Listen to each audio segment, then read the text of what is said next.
እንዴት ሰነበታችሁ ወገኖች? የእግዚአብሔር ጸጋና ሰላም ይብዛላችሁ።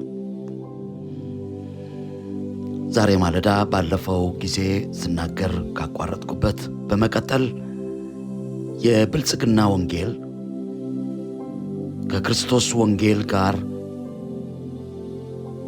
የሚጣረስበትን በተለይም ደግሞ ሰዎች ትኩረታቸውን በዘላለም ሕይወት ላይ በሚያገኙት የነፍስ ድነት ላይ ከእግዚአብሔር ጋር ባደረጉት እርቅና ሰላም ላይ በመንፈሳዊ በረከቶቻቸው በእግዚአብሔር ፊትም በሚኖራቸው ተቀባይነት ባገኙት ጽድቅ በሚኖሩበት የቅድስና ሕይወት እንዳያተኩሩ ሰዎችን በምድራዊና ቁሳዊ ነገር አእምሯቸው እንዲያዝ መንፈሳቸው እንዲያዝ ጊዜያቸውን ጉልበታቸውን በሙሉ በሚያልፍ ነገር ላይ እንዲያተኩሩ በማድረግ የዘላለምን ነገር ሰዎች እንዳያዩት ግርጃ የሚሠራ ወንጌል መሆኑን ስናገር ቆይቻለሁ።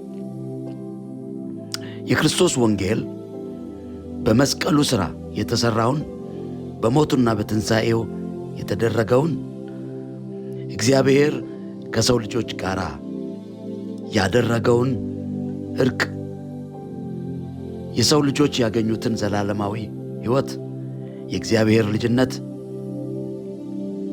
ከእግዚአብሔር ጋር ቤተሰብ የመሆን ሕይወት የሚያመለክት እንጂ የጎተራ እህል፣ የኪስ ገንዘብ፣ የባንክ አካውንት ጋር የሚያያዝ አለመሆኑን ተናግሬያለሁ።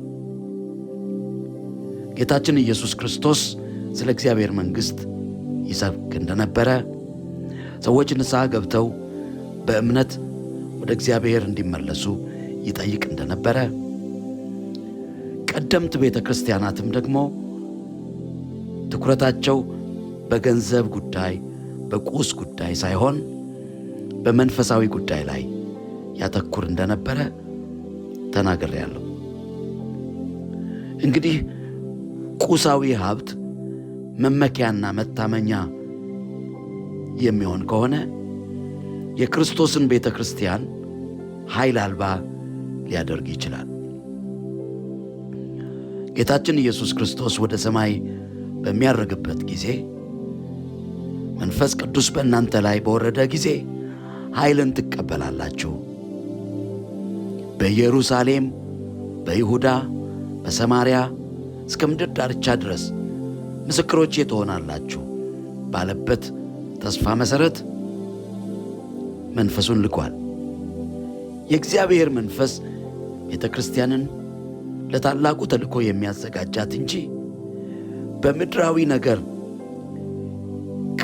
ከብዳ ባለሀብት ሆና አካውንቷን በገንዘብ ሞልታ በዛ ገንዘብ ተመክታ እንድትኖር አይደለም። በአንድ ወቅት ይህን በተመለከተ አንድ የቤተ ክርስቲያን ጳጳስ የሐዋርያት ሥራ ምዕራፍ 3 ቁጥር 6ን በመጥቀስ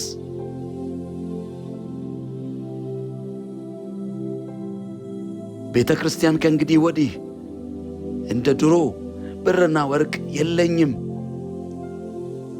የምትልበት ዘመን አክትሟል አለ። ቤተ ክርስቲያን ያገኘችውን ገንዘብ ከአስራት የሰበሰበችውን ሀብት ከፊት ለፊቱ እያሰበ ይህንን ጳጳሱ በተናገረ ጊዜ የነበረ አንድ የሥነ መለኮት ምሁር ፈላስፋም ነው ሰውየው። በቁጣ ብድግ ብሎ ተነስቶ እንግዲያውስ አለ ለጳጳሱ፣ ቤተ ክርስቲያን ብርና ወርቅ የለኝም የምትልበት ዘመን አበቃ ብቻ ሳይሆን ቤተ ክርስቲያን ያለኝን እሰጥሃለሁ ተነስና ተመላለስ የምትልበትም ዘመን አብቅቷል ብሎ መለሰለት። ቤተ ክርስቲያን ሀብት፣ የሰበሰበችው ንብረት፣ የሠራችው ሕንፃ ትምክህቷ ሊሆን አይችልም። ሀብት መመኪያዋ ሊሆን አይችልም። ቤተ ክርስቲያን ሀብት የምትሰበስበው የክርስቶስን ወንጌል ለመስራት ነው። በሀብቷ ተመክታ፣ በንብረቷ ኮርታ ያም ይሄም አለኝ የምትል ቤተ ክርስቲያን እንደ ሎዶቅያ ቤተ ክርስቲያን ባላት ነገር ኮርታ የእግዚአብሔርን መንፈስ የማትጋብዝ የክርስቶስን ሕልውና የማትፈልግ ትሆናለች። ቤተ ክርስቲያን እንደ ድርጅት ጥንቃቄ ካላደረገች በሀብቷ ምክንያት ኃይሏን ልታጣ ትችላለች። ክብሯን ልታጣ ትችላለች። የክርስቶስን ሕልውና ልታጣ ትችላለች። ክርስቶስን ከበር ውጪ አድርጋ ማንም በሩን ቢከፍት አብሬው እራት እበላለሁ ብሎ በር ላይ በሎዶቅያ እያንኳኳ እሷ ግን ምንም አያስፈልገኝም ብላ በውጫዊ ገጽታ ተኳኩላ ራሷን አሳምራ የተቀመጠች ቤተ ክርስቲያን ነበረች። ጌታ ግን ወቀሳት፣ ኮነናት። ምንም አያስፈልገኝም ትያለሽ፣ ግን እውር ነሽ አላት። ባዶ ነሽ፣ ምስኪን ነሽ አላት። ቤተ ክርስቲያን በቁሳዊ ነገር፣ በምድራዊ ነገር፣ በጊዜያዊ ነገር ሀብታም የሆነች በሚመስላት ጊዜ ሁሉንም ነገር በአቅሟ መስራት እንደምትችል ባሰበች ጊዜ ያን ጊዜ የመንፈስ ቅዱስን አስፈላጊነት፣ የእግዚአብሔርን መለኮታዊ እጅ አስፈላጊነት፣ የክርስቶስን አብሮነት ትክዳለች። ኃይሏን፣ ጉልበቷን፣ አቅሟን ከገንዘብ ከቁሳዊ ሀብት የምታገኝ ይመስላታል። የቤተ ክርስቲያን መሪዎችና አገልጋዮች ከሕዝቡ በሚለቅሙት ሀብት ወይም በቤተ ክርስቲያን ስም በሚያገኙት የእርዳታ ገንዘብ ሁሉንም ነገር ማራመድ የሚችሉ ሲመስላቸው ያ ለሥራ ማስኬጃ የሚሰበስቡት ገንዘብ መንፈሳዊ አቋማቸውን የሚያላላ ከሆነ ቁሳዊነት ቤተ ክርስቲያንን ያረክሳታል። በምድራዊ ሀብት የምትመካ በሕንፃዋ፣ በሳውንድ ሲስተሟ፣ በተለያዩ የሙዚቃ መሳሪያዎች አጀባ፣ ድለቃ፣ ቁሳዊ ነገሮችን ብቻ በማየት በመድረክ ማሳመር፣ ገጽታ በማሳመር ብቻ የምታተኩር ቤተ ክርስቲያን ደሃና ምስኪን ናት በእግዚአብሔር ቃል ሚዛን።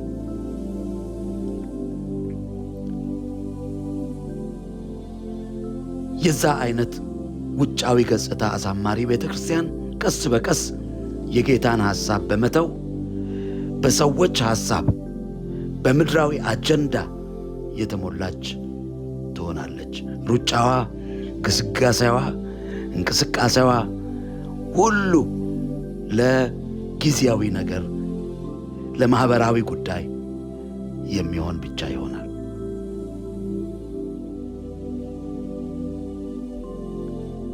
ቤተ ክርስቲያን በዚህ ዘመን በብዙ ኮራፕሽን ውስጥ እየገባች ነው።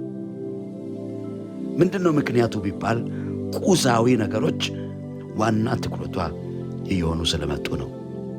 ስብከቷ፣ ዝማሬዋ ሁሉ በምድራዊ ነገር ዙሪያ ያጠነጠነ ሲሆን ቤተ ክርስቲያን ኮራፕት ትሆናለች፣ ቅድስናዋን ታጣለች፣ ዓለምን የሚወዱ ምዕመናንን ታፈራለች፣ ለጊዜያዊ ነገሮች የሚሞቱ ምዕመናንን ታበቅላለች።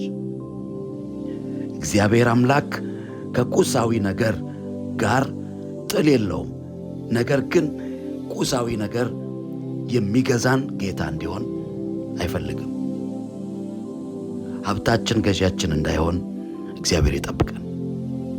ስለሰማችሁኝ አመሰግናለሁ።